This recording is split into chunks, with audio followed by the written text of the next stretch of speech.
Sanga mugan kili o be nege kanye wolonwula sanfɛ anw kanubaga kelen-kelenna bɛɛ lajɛlen ka jateminɛna na foli ni wale ɲuman dɔn k'o di Renouveau Télé lajɛbaga kelen-kelenna bɛɛ lajɛlen ma aw mana kɛ yɔrɔ yɔrɔ la ni wagati na ni aw sɔgɔlen no an na an bɛ bɛɛ fo ka bɛɛ lajɛlen wale ɲuman dɔn ko bɛɛ k'i bisimila Renouveau sɔgɔmada kunnafoni kɛnɛ sigira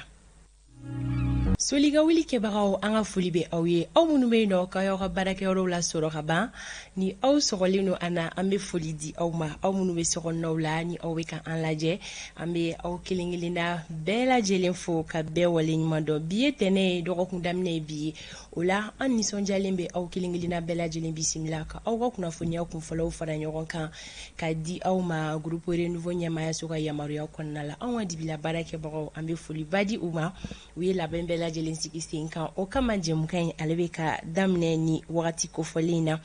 fɛn min bɛ tali kɛ kanubagaw la halisa an bɛ segin ka bɛɛ lajɛlen fo bi ye tɛnɛ ye février kalo tile 13 san 2023 o jɛmukan n'o bɛ Renouveau matin ko fɔ o bɛ na dayɛlɛ ni sanga kofɔlen na ni yɔrɔ la lamɛnbaga jamakulu an bɛ aw bɛɛ lajɛlen fo ka tasi bila kɛrɛnkɛrɛnnen kɛ ka ɲɛsin lamɛnbagaw ma bi awɔ sabula bi ye don kɛrɛnkɛrɛnnen ye radio tɔgɔ la ni o ye journée mondiale de la radio ye ni o bɛ février kalo tile 13 ko fɔ o yɔrɔ la an bɛ radio Renouveau lamɛnbaga bɛɛ lajɛlen ka foli kɛ Umaru Koyita I ni sɔgɔma Fanta Tumata kɔri baasi t'i la n bɛ Ala tanu alhamdulila tile 2 kɛlen kɔfɛ ɲanafina sɔgɔmada in na an nisɔndiyalen ɲɔgɔn la sɔrɔ a cogo di Umaru alhamdulila n bɛ baasi t'an na I parila I ka 8 mars ɲana yɔrɔ dɛ projet ye jumɛn ye an bɛ musow ka don kɛnɛrɛnlen ale ɲɛbila baaraw la siga foyi t'o la maaw bɛ n'u yɛrɛ ɲininka ko ko musow ka kalo musow ka don ni o ye 8 mars ye o ma se fɔlɔ ko Renouveau matin équipe kelen do k'u pari 8 mars fini na ka n'u sigi bɛɛ lajɛlen ni yɛrɛ ɲininka ko yalima ko projet ye jumɛn ye Umaru Koyita projet aya o dɔgɔ duman ye sɔnni ye sɔnni dɔrɔn o kɛnɛ bɛ dayɛlɛ ni ka se ka ɲɛfɔli kɛ aw ye ni finiko in 8 mars finiko kɛrɛnkɛrɛnnenya la min filɛ nin ye an na a lahalayaw bɛ cogo min na ani aw b'a lasɔrɔ cogoya minnu na nɔgɔya kɔnɔna la Umaru a cogo di baasi tɛ Fanta Tumata an b'a lamɛnbagaw bɛɛ lajɛlen fo i y'a fɔ cogo min an bɔra tile 2 sɛgɛn lafiɲɛbɔ la an b'u fo k'u waleɲuman dɔn k'a fɔ k'u bisimila an ka kunnafoni ale kɛnɛ kan kunnafoni min ni an bɛ don dugu kɔnɔna na walasa ka se ka kunnafoni kunfɔlɔ da olu ka tulo kan walasa u ka se k'a dɔn u ta n'u bila ye min ye k'u bisimila Fanta Tumata sanga 32 bɛ nɛgɛ kanɲɛ 7 sanfɛ Umaru Koyita misira di ma don kibaru I ka don a kɔnɔna la Fanta Tumata dɔnkɛbaro ale laadala ko ni jamukan in kɔnɔna na I n'a fɔ bakuruba minnu bɛ yen nɔ an bɛna an da don olu la ka fara kunnafoni misɛnninw kan o bɛ tali kɛ an ka fɛntigilakaw ko olu kɔni wulikajɔ kɛ nin kalo laban ninnu kɔnɔna na min kɛra sababu ye ka bolo da banbagaci caman kan ka caman fana ka olu bɔnɛ u nin na an bɛna an da don la k'o walawala ka fara o kan kangabakaw fɛ yen nɔ ko taama dɔw kɔni ko bolo da bɛ yen nɔ ka bɛn jumadon ma min yɛrɛ kɔni na sifinnakaw olu y'u ka dusumakasa yira waleya caman na an bɛna an da don o fana na ko o walawala min bɛ tali kɛ an ka premier ministre Choguel Kokala Maigala ko ale kɛmɛ ka taama boloda taama min ni a bɛ a se gawukaw fɛ yen nɔ ma ka bɛn juma nata ma an bɛna an da don o bɛɛ lajɛlen na k'o walawala ni Usman Togo ale ka yamaruya ye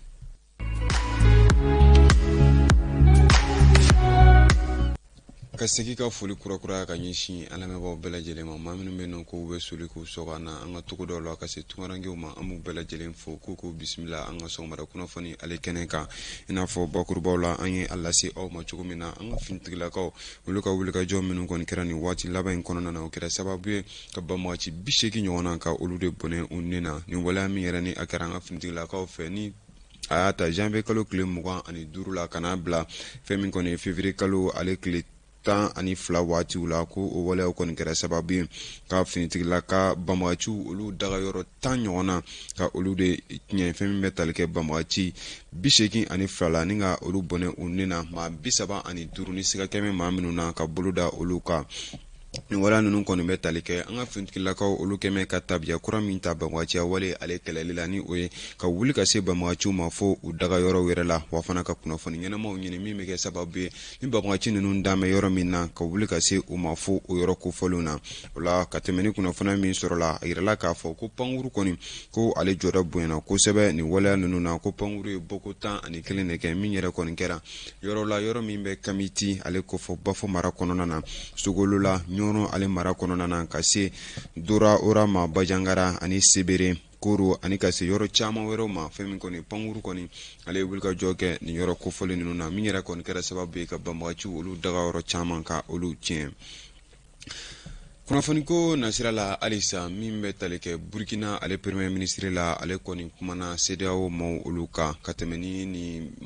gouvernement ɲama in ka kuma ye ni ale Burkina premier ministre ale y'a jira k'a fɔ ko CEDEAO kɔni ye kulu ye ko min kɔni jɔda ma bonya gɛlɛya min bɛ Mali ani Burkina ka kɛ ni lakanabaliya ale ye fanga bonyani ye kosɛbɛ min yɛrɛ gɛlɛya kɔni ka bon kosɛbɛ ko nin jɛkulu in kɔni ko ale kɔni ma a jɔyɔrɔ fin a ko la ko wa fana ko waati min na fana jamanadenw olu mago bi dɛmɛ na ko nin kulu in ko olu kɔni ma ye ni ma ko fɔlen y'a yira k'a fɔ ko Mali Burkina ani Guinée olu bɛ ka bolo di ɲɔgɔn ma kura min kɔni bila sen ka ko o tɛ bagabaya ka ɲɛsin CEDEAO ma nka ko nin jamana saba in ko ni olu farala ɲɔgɔn kan ko u bɛ se fana ko u sama ka bɔ CEDEAO la a b'a yira fana k'a fɔ kumaw kɔnɔna na ko Mali ka nin bolodi ɲɔgɔn ye ani Burkina ni Guinée ka nin bolodi ɲɔgɔn ye ko a bɛna kɛ sababu ye ni jamana saba ma ko bolodi ɲɔgɔn ma gɛlɛya min bɛ u ka se ka o wuli fɛn min kɔni hakilila kelen ka se ka o bila sen kan fɛn min kɔni fédération ale sigili ko kuma Burkina premier ministre ale da kɔni ma pan o waleya fana o kunna. An bɛ tɛmɛ ni kunnafoni cogoya ye halisa an bɛ taa Sikasokaw fɛ yen nɔ baarabila dɔ kɔni kun bolodalen don lafasali tɔnkulu dɔ fɛ ka tɛmɛ ni u ka ɲɛmaa ka kuma ye baarabila in kɔni a kun kɔni bɛ tali kɛ u ka laɲiniba dɔw bɛ yen nɔ olu ka se ka sabati an ka jɛ an ka lasiw lamɛn Idrissa Diallo ale ka kuma baara la. Depuis année scolaire 2018-2019 fo kana se bi ma ka ɲibɔ premier trimestre fo bi jamana ma wari foyi sara ye donc an ye grève sɛbɛn dɔ don conseil régional ale conseil régional de Sikaso ale conseil district la ngo no o ma fɛrɛ kɛ k'an ka wari sara an bɛna tile 6 baarabila kɛ o b'a daminɛ février kalo tile 13 ka taa février kalo tile 18 la bon an kɛlen ka sɛbɛn don an ni académie directeur ye ɲɔgɔn ye an sigira ka kuma siɲɛ 2 o kuma yɛrɛ kɛra le 7 février kalo tile 7 ale février kalo tile 9 mais an ma bɛn fɔra parce que an ka juru min bɛ jamana na an ka kalo 36 de bɛ jamana na mais min yɛrɛ sen wa sin ministre fɛ fɔlɔ o ye kalo 6 de sin nɔ alors k'an mako kalo 36 de la depuis 2018 fo kana se bi ma dɛrɛmɛ kelen ma d'anw ma fɔlɔ donc an y'a yira comme an taar'o lajɛ an directeur d'académie kuma an ma bɛn ma sɔrɔ kura donc comme an ma bɛn kura min an ko an ka militants ma an bɛ grève kɛ grève bɛ bɔ donc an b'a daminɛ ka daminɛ dɛnɛn na fo ka taa se samedi ma baara t'an bolo an tɛna kalan kɛ fɔlɔ quoi. An bɛ tɛmɛ ni kunnafoni cogoyaw ye halisa kalabankorokaw fɛ yen nɔ fɛn min kɔni ye maa 6 ɲɔgɔn na ni maa minnu kɔni dɔnnen don kosɛbɛ min bɛ tali ale ko fɔ ko olu kɔni ko bolo dara olu kan ka kɛ ni fɛn min kɔni ye jagokɛla dɔ ale kɔni ka plainte bilali ye ni maa kofɔlen ninnu kama ni maa minnu yɛrɛ bɛ yen nɔ ni u kɔni dɔnnen don kosɛbɛ ni suyɛnɛ ni yɔrɔ kofɔlen ninnu na ko bolo kɔni dara u kan bolo bɛ da u ka kuma min na ko a kɛra ka fɛn caman de to u bolo fɛn min kɔni commissariat de kalabankoro commissariat ni ale yɛrɛ ɲɛmaa biya bɛ enquêteur Sadio ani ka se kɔnɔ tumo tama olu kɔni ka wulikajɔw kɔni kɛra sababu ye min ma kofɔlen ninnu bolo ka se ka da olu kan. Kunnafoni ko nasira la halisa min bɛ tali kɛ banbagaciw la olu kɔni bɛ ka gɛlɛya lase mɔgɔw ma halisa ka kɛ ni u ka baaraw jugu ye an ka dugu kɔnɔna na fɛn min kɔni bɛ ni ma danne jugu ninnu ko fɔ a yirala k'a fɔ k'u ye ta don kalanso dɔ la kalanso min yɛrɛ caman bɛ yen nɔ ni o bɛ jamana kuran fanfɛ ani ka se tile camancɛ bolo ale fanfɛlaw ma o hukumu kɔnɔna na sa u kɔni ye tabila kalanso dɔ la ka bɛn min yɛrɛ kɔni kɛra juma tɛmɛnen ale baaraw ma min yɛrɛ kɛra bondo ni ale yɛrɛ bɛ koro ale komini mara kɔnɔna na an ka jɛ an ka lasiw lamɛn nin waleya in kan. Jatigɛ walikɛbaw nana kunungo ni ka dangarikɛ dangatɛnɛ kalanso la min yɛrɛ dayɛlɛla kabini san 1994 n'a yɛrɛ datugura san 2018 ni ka segi k'a dayɛlɛ tuguni san 2021 dangatɛnɛ kalanso a bɛɛ lajɛlen jenina ni maa danɛjugu ninnu fɛ kilasiw fo ka taa se direction 2 ma février kalo tile 10 san 2023 nɛgɛ kaɲɛ 17 waati o bɛɛ lajɛlen taara tasuma gɔngɔn fɛ dangatɛnɛ yɛrɛ ye dugu ye min n'a ni koro cɛ bɛ t'u jɔ kilo 25 la bɔndo yɛrɛmarakafo kɔnɔna na hali n'o y'a sɔrɔ mali finitigilakaw ka wulikajɔw ka bon kosɛbɛ walasa ka lakana sabati jamana fantan 4 bɛɛ lajɛlen fɛ jamana fa dɔw kɔni fɛ gɛlɛya b'olu ka halisa a yiralen don k'a fɔ ko école 100 caman k'olu kɔni datugulen don jamana kɔnɔna na min yɛrɛ kɛlen don sababu ye ka kalanden 100 caman k'olu ka kalan jɔ fɔlɔ kabini san caman fɛɛrɛw kan ka bila sen kan walasa ka fura sɔrɔ nin ko ninnu na hali n'o y'a sɔrɔ jamana fiyɛ ka bon walasa k'o baara in nɔgɔya an ka finitigilakaw bolo.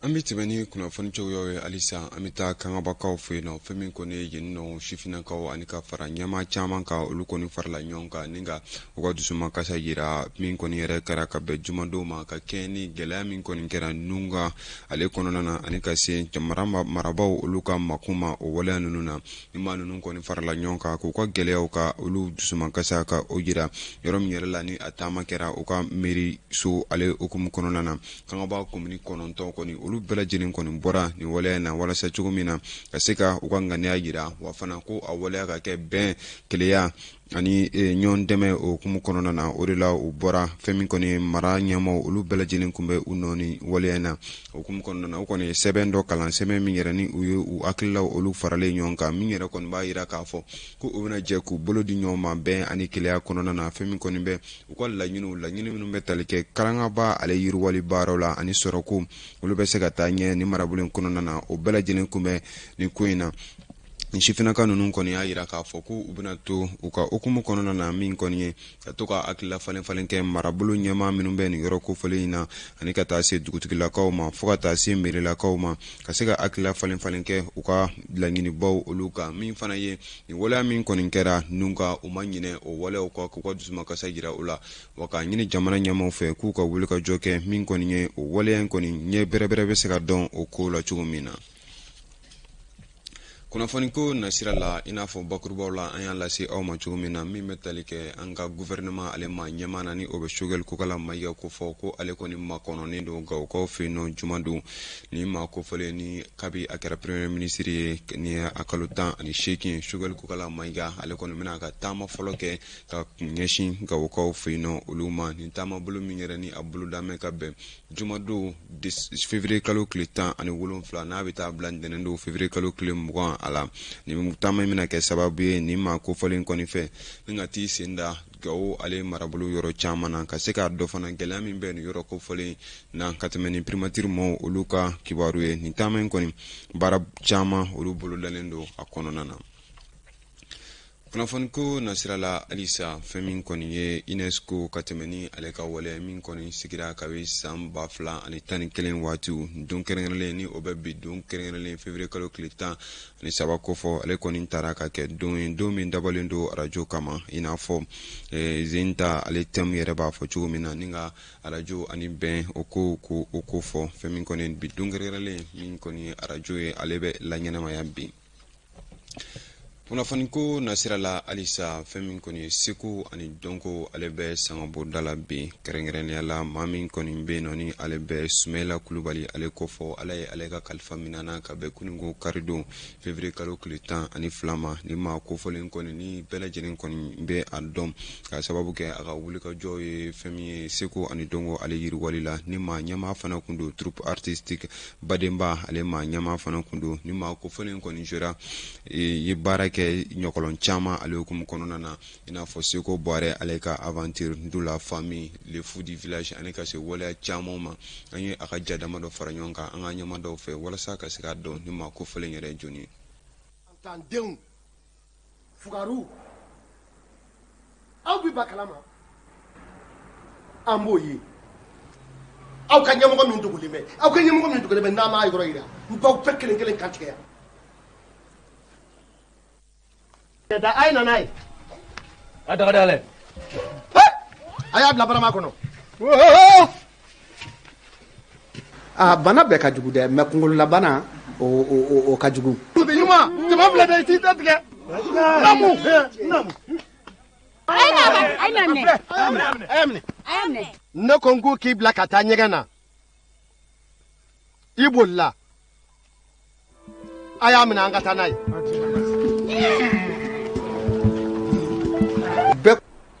anw ye bamananw de ye wa an tɛ jɛn n'a ye maa si ka jagoya fanga boli an kan. segi ka taa fɔ Bitɔn ye ko n sɔnna a ka di sɔngɔ sarali ma wa n sɔnna fana a ka k'an ka jɛkulu ɲɛmaa ye nka n tɛ sɔn abada a k'an mara ni fanga ye a n'a ka sariya gɛlɛnw. n bɛ ɲininka o dugutigiya ye mun de ye. Mɔgɔmanda dugutigiya dugu ɲɛmaa fɔlɔ kɛ dugu bɔnɛ n'a hɛrɛ ye ne de ta ye ne dugu ye hɛrɛ sɔrɔ a kuma fɔbaga fɔlɔ ye ne de ye awa ala k'an kisi k'a n'a cɛ jɛ n'a ye bɔnɛ fɛnɛ sɔrɔ o kuma fɔbaga ye ne de ye hali ni mɔgɔ wɛrɛ min bɛ ko kɛ dugu kɔnɔ bɛna ka nin sara ne la dugutigi aya nin kɔni tun ye hakililajigi Sumala Kulubali ale yɛrɛ ma kofɔlen ale ye maa min kɔni a dɔnnen don kosɛbɛ wa a ka jɔyɔrɔ bonyana kosɛbɛ segu ani dɔnko ale hukumu kɔnɔna na ni maa kofɔlen yɛrɛ ka janaja baara a yirala k'a fɔ ko a bolodalen don ka bɛn bi ntɛnɛndon yɛrɛ ma ni o bɛ bɛn février kalo tile 13 ma ni a bɛ kɛ nɛgɛ kanɲɛ 16 waatiw an bɛ dugawu don kɛ ala ka hinɛ babagatɔ la ka taa sibila kɛ ka ɲɛsin segu ani dɔnko tigilama bɛɛ lajɛlen ma an ka jamana kɔnɔ Fata Tumuta Umaru Koyita donc kibaru ale bɛ datugu yan an bɛ dugawu don kɛ banbagatɔ ye ka taa sibila kɛ ka ɲɛsin a ma maa min don maa dogolen tɛ a y'a seko n'a damayira kɛ Mali ɲɔgɔlɔnko o hukumu kɔnɔna la Umaru Koyita maa minnu kɔni ma ja ye n'olu bɛ ka an lamɛn radio sanfɛ a bɛ se ka kɛ halisa maa dɔw ma a dɔn film dɔ tɛmɛna an ka Jabarani national kan o ye yɛrɛdɔnbugu ye o dugutigi tun don voilà film caman kɔnɔna la a bɛ dugutigiya rôle de jouer an bɛ taa sibila kɛ ka ɲɛsin a ma ala ka saya kɛ a ma lafiya ye k'an yɛrɛw ɲɛ kan an ta don maa kɔnɔ sanga 46 bɛ nɛgɛ kanɲɛ 7 sanfɛ Umaru Koyita k'i fo don kibaru ale bɛ datugu ɲɛyɔrɔ la o sanga kelen kɔnɔna na siraba kunnafoni olu bɛ dayɛlɛ Sori Ibrahim Diallo ale bɛ na bisimila Batɔma Kane fɛ